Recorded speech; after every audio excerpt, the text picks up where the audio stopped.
The care she received was, I'd say, excellent. And not only did they care for her, they cared for me also. One day I came up here and it was about her noon meal time. For some reason she was upset and she took it out on me. She told me to leave, don't touch her, don't come back, just get out. And I mean, she used some pretty strong language. And it was very upsetting to me. I shed a tear or two.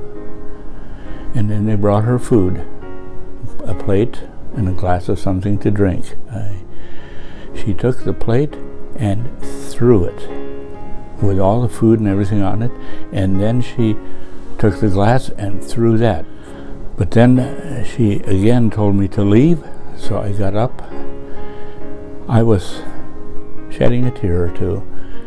Well, before I even got to the door out of St. John's, I heard this voice behind me that said, "I'm right behind you." So I stopped and turned around and looked. It was one of the nurses.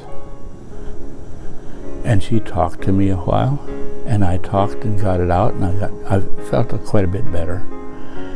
And then she said, "You need a hug." And she gave me a hug.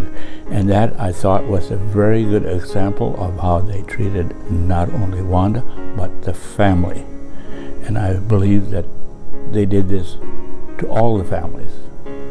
When Wanda hollered at me, it wasn't Wanda, it was the disease. One time, after she had eaten her noon meal, I wheeled her into the sitting area. And then I had to walk in front of her to get to the chair because I was going to sit with her for a while. And as I stepped in front of her, she looked at me, her eyes got real big, and she grabbed both my hands and she said, "I know who you are and I love you very, very much." And that's something I really hang on to. Within a few days after Wanda came up here to live, I stopped and saw my pastor, visited with him and talked about it.